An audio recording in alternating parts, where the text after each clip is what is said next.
Am I adulting good? I just don't know what I'm doing. I can't breathe. I feel so anxious. This is what it's all about. I just don't know what I'm doing. I can't breathe. This is what life's all about. I just don't know what I'm doing. Oh, what's going on? I don't understand. Welcome to the Am I Adulting Good podcast, where we talk about all things self-help and the reality behind trying to adult to our best ability in this world. We're your hosts, Brianna, Kriss, And I'm Caroline Savransky.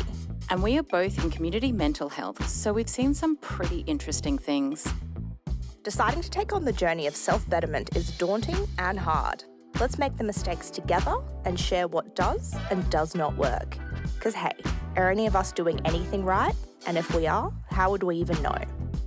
We will cover a variety of topics like the old self-sabotage, toxic relationships, finding yourself after a breakup, or perfectionism. Special guests will be invited for most episodes to share their experiences and wisdom. This podcast is aimed at anyone and everyone who needs a little bit of help getting their shit together and wants some company in doing so. We're in it for the laughs, but if we can learn something on the way, then that's good too.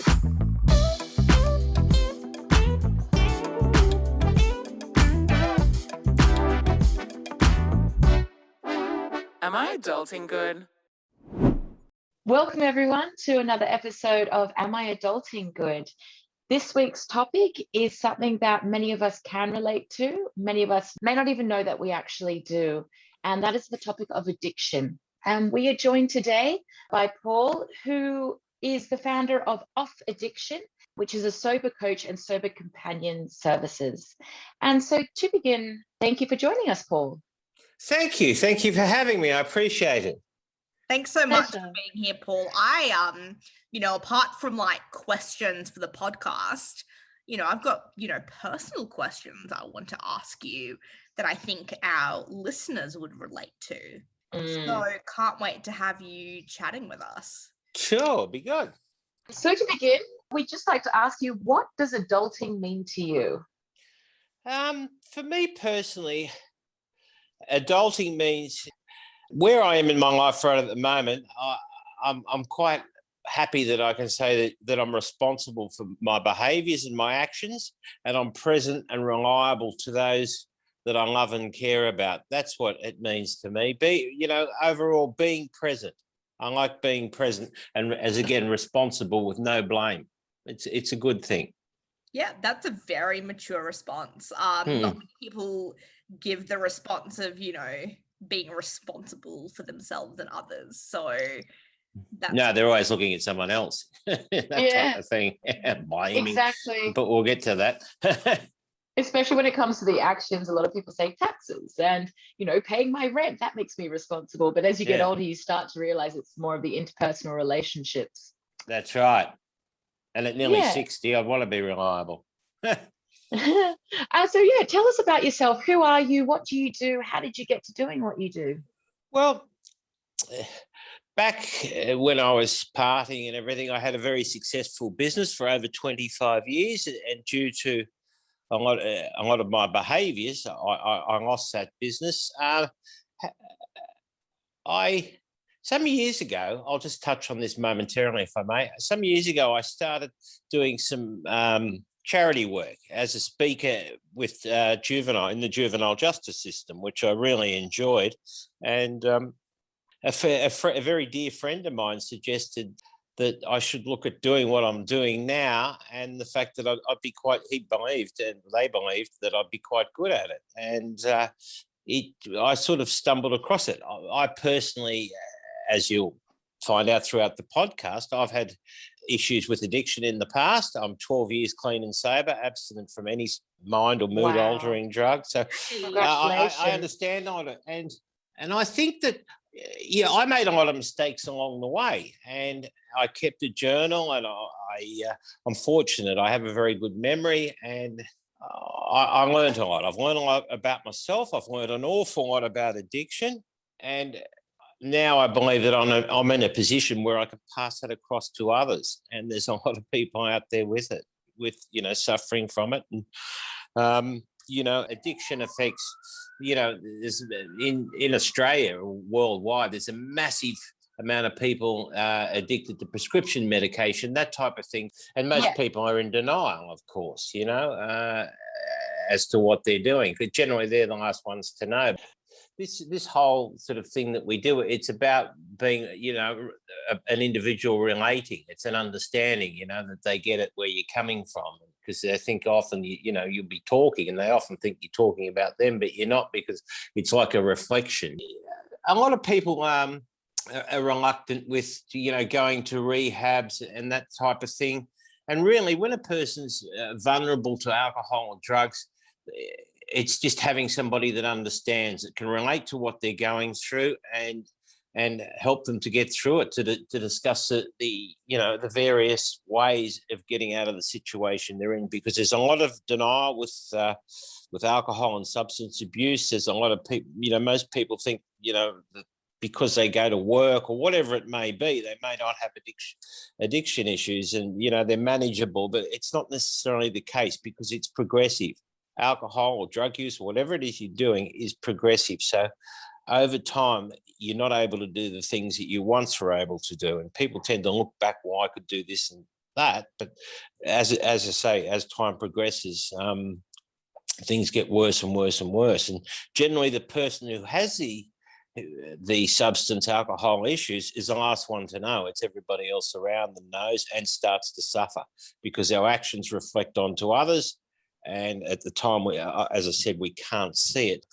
So you think that some people can start off as high-functioning alcoholics or high-functioning drug users, go to work, lead a normal life, but eventually it'll catch up to them and everything will fall apart? Yes, that's correct. Everybody's different, and they can generally get away with it for a long time. The human body seems to take an absolute pounding, so people can get away with it for many, many years. But in the end, our addiction doesn't discriminate. It can catch up with anybody. It has nothing to do with your upbringing, your background, your socioeconomic values, whatever it may be. It has nothing to do with anything. As I said, it doesn't discriminate. So, yeah, but over time, as I say, it's progressive, and it slowly gets worse and worse. And what happens with an individual, our justification process, our ability to justify things gets out of whack. So we justify more and more appalling things in order to continue drinking or drugging or whatever, gambling or whatever it is we're doing. Yeah. And that's it, though. Society often brushes it off when somebody is high functioning, or a person can keep it very much hidden from, let's say, the workplace and everything else. But then mistakes do start to happen and slips do start to happen, which is unfortunate. And so, I must ask, what is addiction and what does it involve? How can you tell if you have an addiction? Well, addiction means many things to different people. Addiction is a physical or psychological need to take to or use something to the point where it's harmful.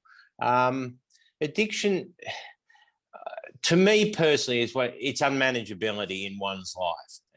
If I could just give an example, would be, I have a meeting tomorrow at 11 a.m. I'm not going to hit the drink tonight, and you finish up hitting it, missing the meeting. Generally not being able to meet the commitments that you make within yourself. It comes down to as simple as unmanageability in your life. And if you don't do something about it, it just gets worse, as I keep saying, worse and worse and worse. So that addiction, and as far as rock bottoms and things like that go, people say that an individual will hit rock bottom and they might look at themselves and start to change. I disagree with that. And what I find with people is they hit a rock bottom and then they'll plateau for a period of time, and they just drop again and they go to another rock bottom, and it just keeps going on and on and on until eventually something bad happens, which is often death or prisons from car accidents whilst under the influence. It goes on. And everybody thinks it won't happen to me. It happens a lot to a lot of people. And, addiction is sadly in our society, and it's all over the world. It's everywhere. It's everywhere you look. So, yeah. So, talking about drug and alcohol addiction, alcohol often isn't placed in the same category as drugs because it's legal, it's a social lubricant, it's widely accepted. Even during COVID, alcohol shops were one of the only places that were still open. So, yeah, of course. Yes. So Something had to get us through it. Somebody who is drinking a little bit more than they think they should. I mean, with alcohol, it's a lot harder to make, to stigmatize that somebody has a drug or alcohol problem. How would you define an alcohol problem? Alcohol is a drug. I've got nothing against alcohol, but alcohol is a drug. And I think alcohol kills more people than any other drug that there is in the world. How would I define alcoholism? Again, it's back to the unmanageability. As an example, an individual might not have any idea. They might be just walking past a liquor store and, before they know it, they're in blackout. See, people that get involved in heavy drinking can be very spontaneous. So they tend not to think. They shoot first and worry about the consequences later. When there's no thought that goes into what you're doing and you're drinking against your will. That's how I define an alcoholic, is somebody who's doing it against their will, didn't intend to go and drink the bottles of wine or the bottle, whatever it may be, and it's finished up in a bad way without any thought or, not being able to stop. And addictions, they don't necessarily always have to be these more extreme cases of, you go for a glass of wine and you end up having 3 or 4. Can addictions, in a sense, be a bit more subtle? Whether it might just be out, a couple of drinks of alcohol every night, but, you start to feel it in the afternoon after work where you feel like it's the only way you can calm your system to get over the workday, or, that cup of coffee in the morning because you're constantly working in the negative, or what are some examples of addictions that, I guess, fly under the radar that people can catch early? I think, there's nothing wrong with the coffee in the morning. And if it's up to the individual. If an individual's keeping it down to a couple of glasses of wine, that's fine. But over time, it generally gets more if the person is starting to slip into addictions. I think if it's not interfering with one's life or their ability to do the things that they want to do within themselves, there's generally not an issue. An individual can get addicted to anything. It could be sugar, it could be, excessive coffee. But I think when you're starting to justify reasons as to why you should do something that aren't, and if you could see within yourself that you're justifying more and more different things in order to have that drink, that might be a time to have a look at it. Because a heavy drinker, it doesn't have to be an alcoholic. A heavy drinker will always find an excuse to drink. There'll never, ever not be a time or an excuse in a heavy drinker's life where they won't find an excuse in order just to have one or two. But as I said, that can lead to other things over a period of time. And we are all different. And there's plenty of people that, I've got friends that, probably drink half a bottle of wine or a bottle a night, and they're fine. They're not alcoholics, not by any stage, because their lives are not unmanageable. They're not letting themselves down in what they do from day to day. Yeah, they're still functional. Yeah, and having a good time, and there's nothing wrong with that. So it just depends. But a lot of people, especially as they get older, they find that they're unable to do the things that they were once able to do as a result of their drinking, which is keeping super fit or, running around or, doing various things with the kids, the energy levels decreasing and, bugger it, I'll just have another drink, When do you think it crosses over from, being a healthy relationship with alcohol, having half a bottle or a bottle of wine night, to an unhealthy relationship? What takes it to the stage where you're having it in the evening with some dinner, you're drinking first thing in the morning? it can come back to when you're justifying it. Do you know what I mean? You're justifying, okay, well, it's all right to have it at this time and to have it at that time. If it's not the quantity of alcohol, like some people can drink half a bottle of wine, even 2 bottles of wine a night and not have an alcohol problem. Mm-hmm. And then other people drink that exact same amount and do have an alcohol problem.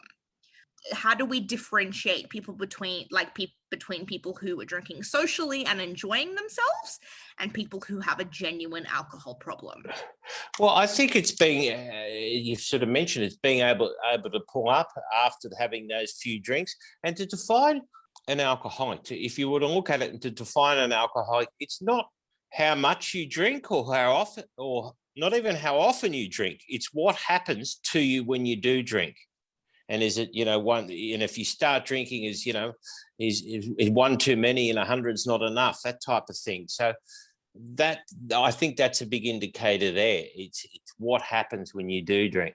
I'm hearing that the addiction really comes in of when you have sort of these goals and tasks that you want to do about your day, but then that gets pushed to the backbone because your motivation to drink has a much greater stance. And even if you hadn't intended to drink, it all of a sudden shows its head, and that's what you then do, and I guess correct.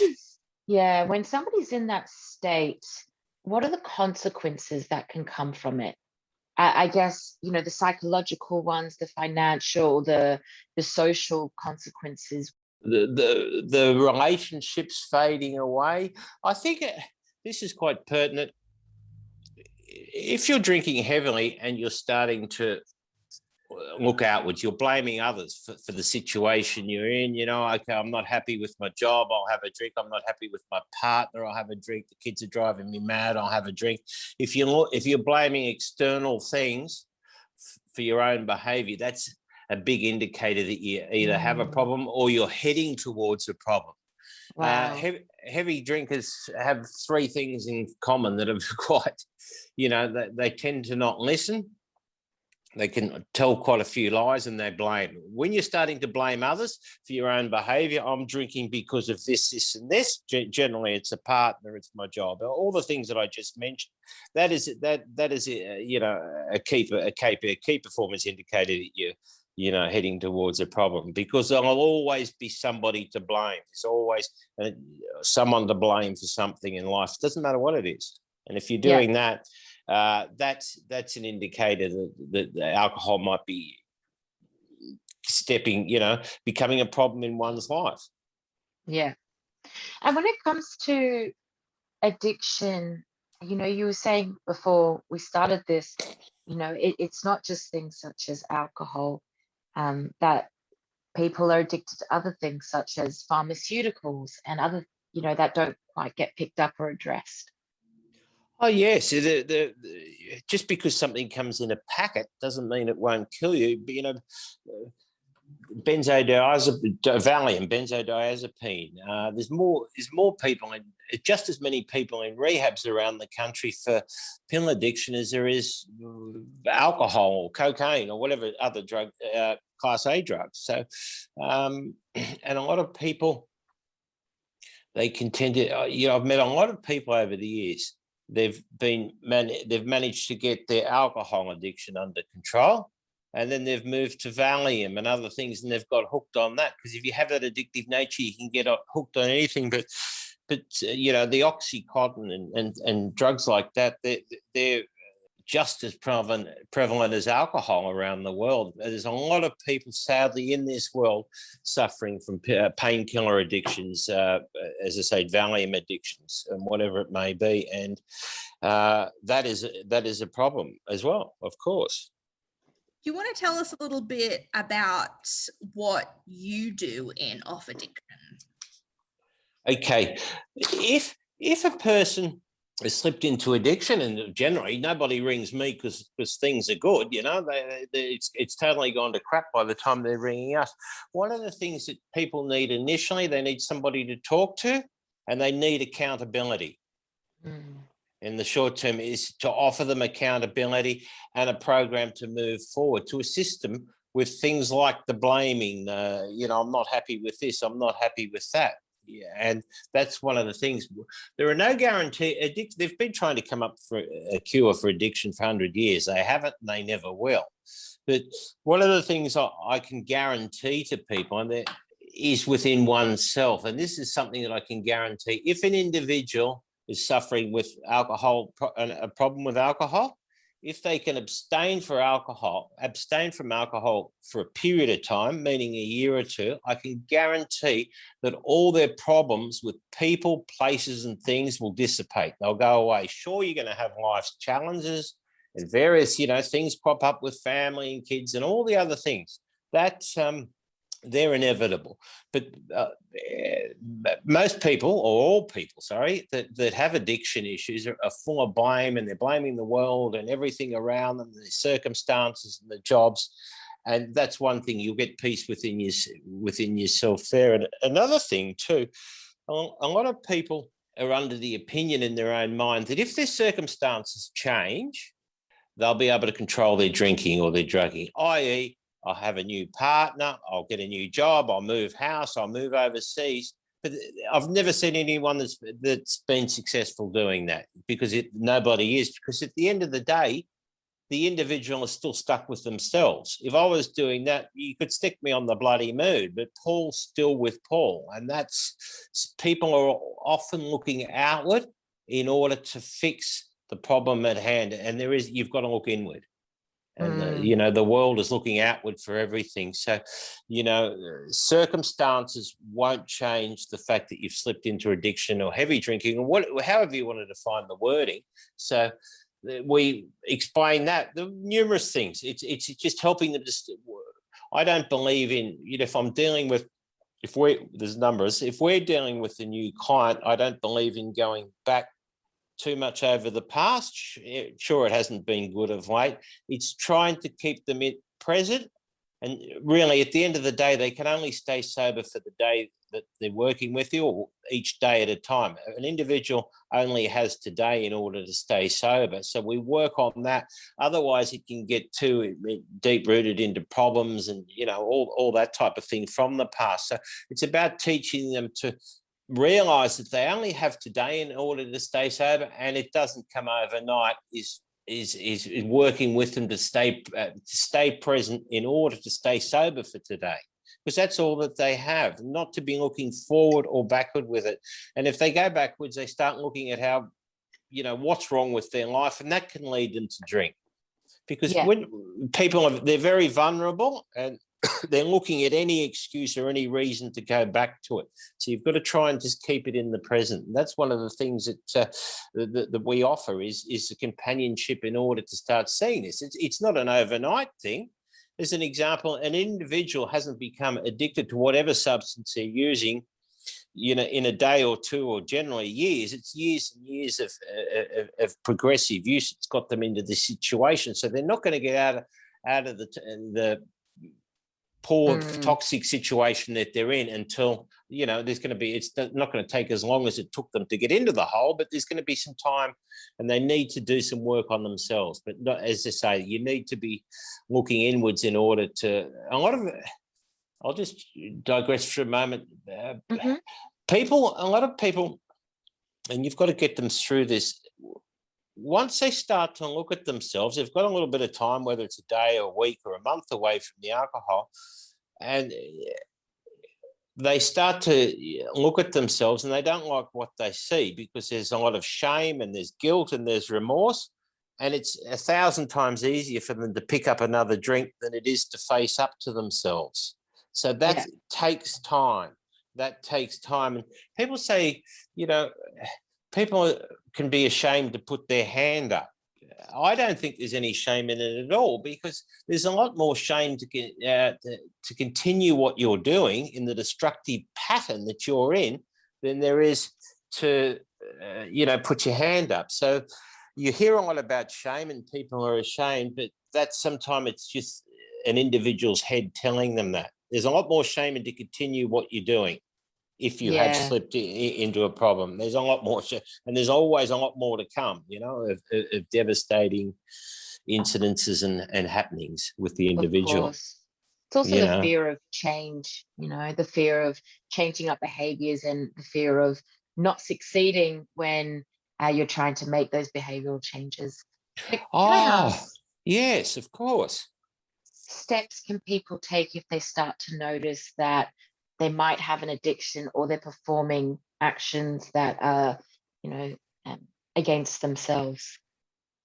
Well, I think there's a number of different things that you can put your hand up. There's a number of apps around. There's, it depends on if an individual has slipped into addiction and they want to get sober and stay sober. There's no better program as an example than AA.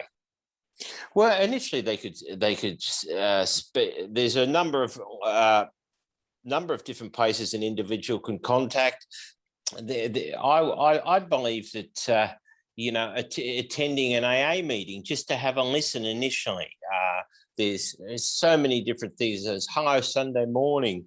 There's an app called Daybreak. It depends on the individual and how far you've gone with it. So, you get onto Google. You might want to speak to a psychologist initially. If I could just touch on this, I have found over the years that anybody can get sober for a period of time. Anyone can get sober, but the key to this is to stay sober. So if an individual wants to get sober, and they need to do work on themselves for a long period of time to change their behaviours, because alcohol is, girls, cunning, baffling and powerful. It can hit you when you're 2 years sober, just that urge. And it's not a physical urge. It can be mental, emotional, spiritual. So I think over a period of time, years later, you need to just be doing some maintenance on yourself.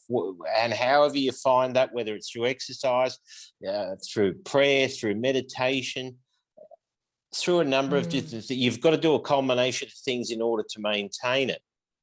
And, we before we discussed rehabs.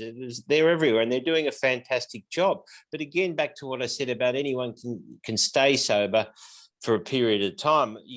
What individuals find is they do a 3-week course, and of course they're not drinking or using because it's hard at the time. But it's when they come home and go back to their triggers, their environments, driving past the liquor store, driving past their favourite pub, seeing their friends. That's when it can all go to shit again, and generally does. So a person needs to build up barriers over a period of time to how to deal with these thoughts, feelings, and emotions that can come up years later.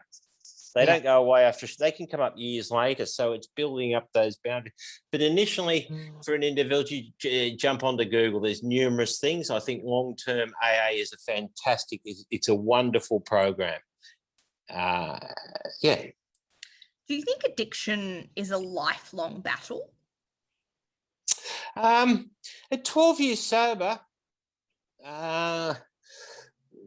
no, because I have to watch where I'm going, as in within myself. I don't think so at the moment. I'd rather stick pins in my eyes and do all that nonsense. But I've done a lot of work on myself in order to get to how I feel and to where I am now. It's not lifelong, but it takes a few years to get clarity. You think that you haven't drunk for 3 months and you don't have the clarity that you have at 5 years sober, as an example, or a period of time.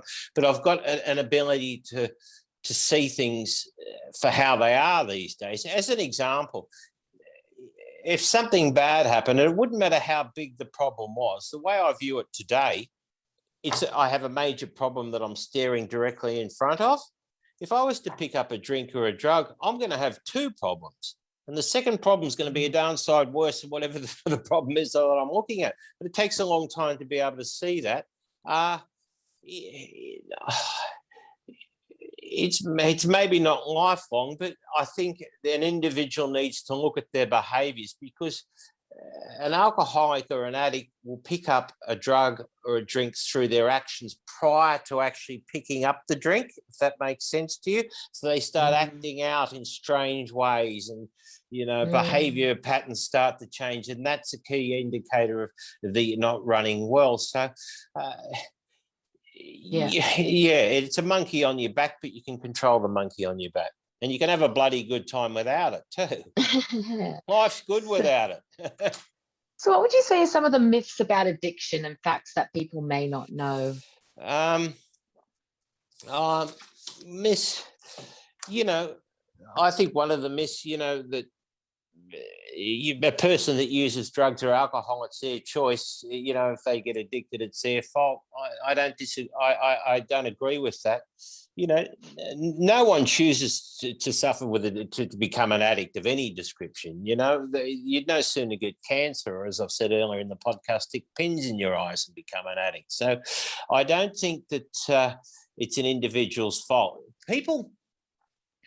We generally don't do things initially because they're bad. I found with myself, and I did all that, the drinking and the cocaine use, because I enjoyed it. I had a bloody good time. It just didn't finish up that way. So, and it certainly was never, I would never have thought for a moment that I would have finished up in the situation that I did. Yes, it's my doing, but addiction is, there's more to it than that, and I think another myth, if someone just uses willpower alone, should they be able to stop? The answer is no. You need to do a number of different things. Willpower alone will not keep an individual sober. If somebody says, I'm not going to drink for 3 months, and they sit on their ass on Instagram or watching bloody Netflix holding onto the chair, they will drink again. And that's just that is a fact. It's a whole range of things. As I mentioned earlier in the podcast, another thing, addiction has nothing to do with your family, your upbringing, your education, your nationality, your religion. It has nothing to do with anyone. It can and does affect people from all walks of life. And the more successful an individual is, it can often be worse because they have better means to hide it. Through nannies, through this, through the family life, they can cover it up more. I was in a position like that, and you're more likely to you can hide it better because you're not on the street with the plastic, what do they call it, the cask wine and that sort of thing. So it affects everybody, and the higher income earners often more so, because their means to it, they've always got access to it. That's the money's not a problem, and they have a better ability to hide what they're doing. It's just through the fact that they're successful, and they can pay people to assist them to cover it up.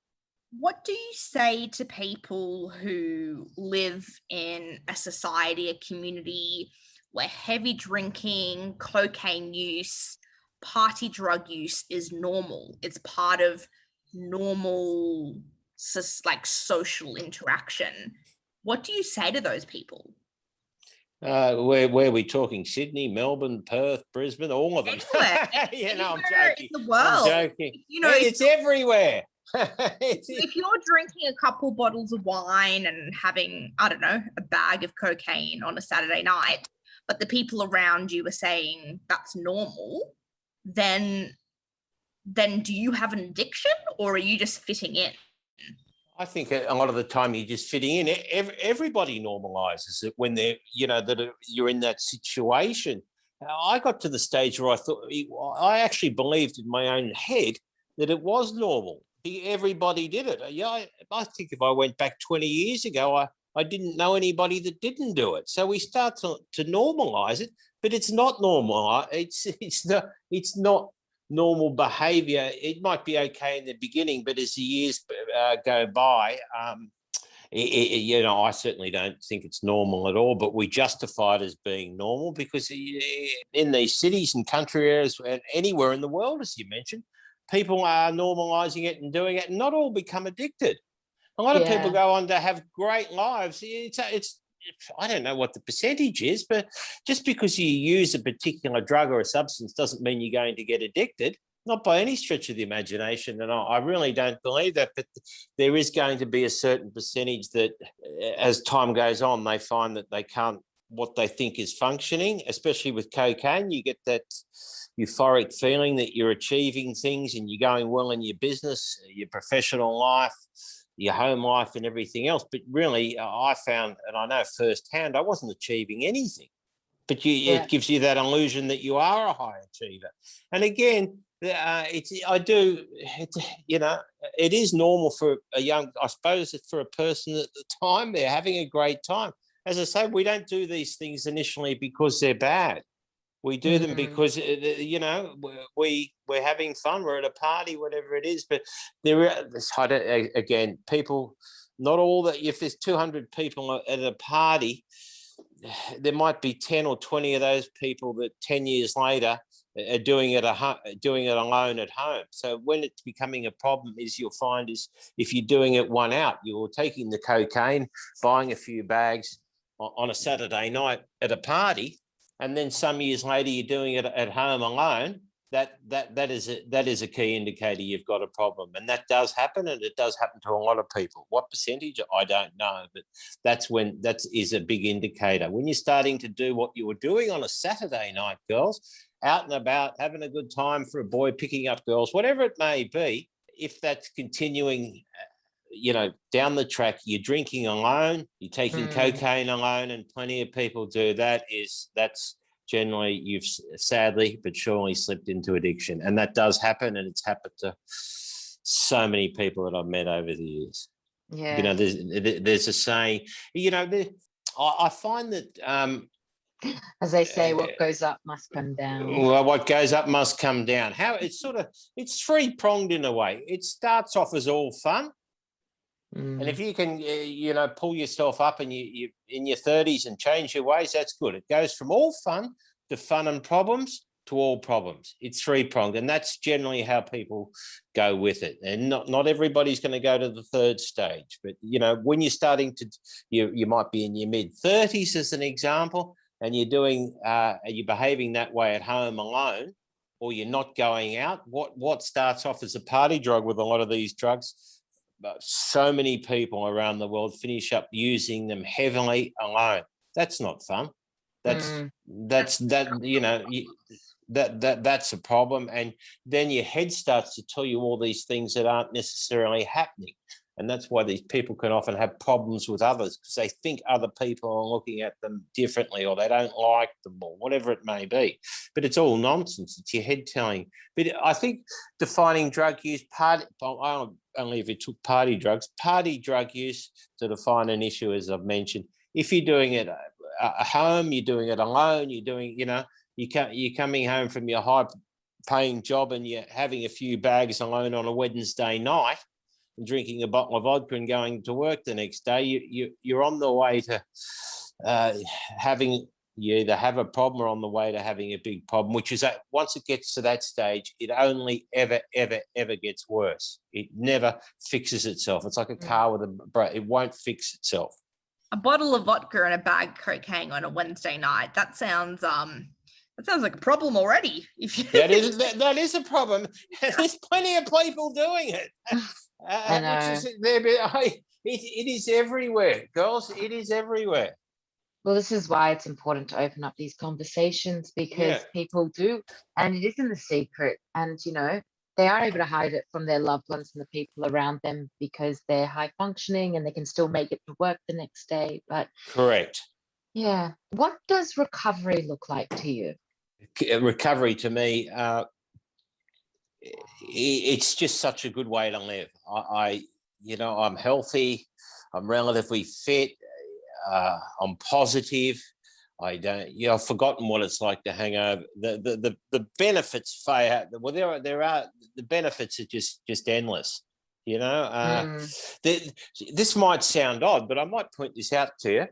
There's a lot more unknown in being clean and sober, because you don't know who you're going to meet or what you're going to do next. I know that if I picked up a drink and started sniffing cocaine, I know what's going to happen. I'm going to finish up shit-faced and falling asleep on the floor a day later. So there's a lot more. I know it might sound odd. There's a lot more unknown in staying clean and sober. The benefits are just how you feel, and it's endless. And again, when I was doing it, and it got really bad. You get that caught up in it. You don't look at yourself, so it's very difficult for an individual to see how far down they've gone until you're away from that situation, away from those poor behaviours. You get that caught up. As it was mentioned a moment ago, we start to normalise the abnormal, and the longer it goes on, the more abnormal things we start to normalise. Hence, me thinking everybody did that. It's normal. Everybody does that, but not everybody does that. Well, you've come a long way since having addictions yourself, and now you are helping other people. So where can people find you? What's your website? How can people contact you to find the support that you're providing? Our website's called Off Addiction. That's OFF, addiction.com.au. The phone numbers and everything are on there, so get on and have a look. And I get one of the other things. My priorities have changed over the years. If anybody's feeling down and out from drinking or drugging too much, one thing I can always suggest: there's no better feeling. There's no better feeling for me than doing something for somebody else. There is no better reward. There's no better feeling than assisting somebody else with whatever it may be. Because if we're doing that, it gets us off oneself. And too much of oneself can be a complete nightmare. That's why we get into these situations. So the benefits of sobriety, that's being able to see that. I enjoy doing things for other people. I get a good feeling from it. That's beautiful. So, yeah. All right. Well, then our last thing for today is we'd like to ask you about the Holy Trinity. If you can please share with us, a gratitude, a brag, and a desire you have. The simple things in life are the best of the things I find most rewarding, things I would have never even looked at before. I think a brag for me would be, I've got 3 beautiful sons who are, 2 of them are adults now. The youngest is 18. They've turned out fantastically. I'm just so happy for that. Again, a gratitude, it's a simple one, but the fact that I'm present, I'm accountable, I look at my side of the street, it's just remarkable. Feeling good within myself. I mentioned that at the beginning of the podcast. And I suppose the desire would be, I'm nearly 60, and what I intend to do, I'd like to go and live on a farm is my ideal way to, and care about animals and things like that, and that's what it's all about. Beautiful. For me. Yeah, and that's it. Everybody has their own Holy Trinity, and it's wonderful to hear all the different responses because we all have different values and different importances in life. We do. And as we find, they change as we get older, and they certainly change if you're when you're sober and clean and you've got a clear mind. It's a wonderful, wonderful life. It really is. Well, thank you to us, Paul. Thanks so much for being on. Oh, my pleasure. It's been wonderful. It's been good. Yeah, and I hope it can benefit. If one person can listen and think to themselves, that I've got a saying that I really stick by. The first step, the first step towards getting somewhere is deciding you're not going to stay where you are. So if you're out there and you're struggling a bit with the drink, don't think about it. Take a step forward. And then little steps in order to progress forward, because if we stay where we are, it only gets worse and worse. And that's sad but true. It's guaranteed. Wonderful, wise words. I don't know about that, but as I say, I hope somebody gets something from this. So it's been really nice to speak with you both. Well, that was a lovely interview with Paul from Off Addiction. It's really interesting to see his journey and how he's transformed his own life to helping others who are suffering what he has suffered himself. And it's really great to get, help perspective, support from somebody that's gone through it on their own. Often people with addiction go to a doctor or a psychologist, and there is that little bit of distance between someone clinical giving you support that may not have lived through it on their own. With Paul's business and with Paul's support, it's somebody who's gone through it firsthand. And that gives like a special understanding of what you're going through. Even the insight as to how to define addiction, because our definition of addiction is generally very clinical. What does the DSM-5 say? But to hear from the voice of somebody who has gone through it themselves of what addiction actually is something that can give us a lot of light into what's happening. And for any of our listeners out there who think that they might be addicted to something, a substance, or whether it's exercise, which has its own repercussions, even though that's probably one of the better ones you can't be addicted to. If I was to be addicted to anything, it would be exercise, healthy eating, and meditation. But hey. Yeah. Also comes slap in the face of being a jerk, but no.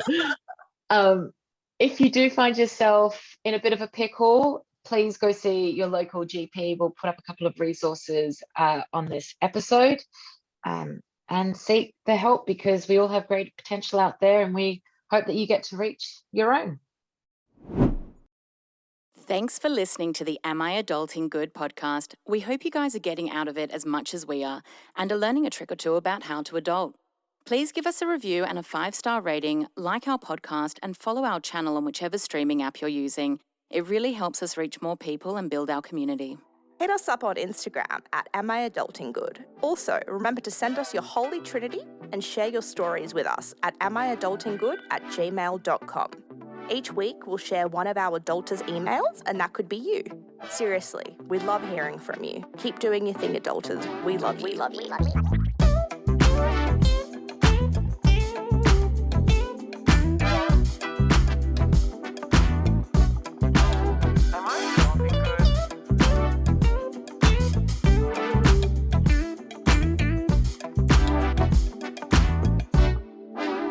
Am I adulting good?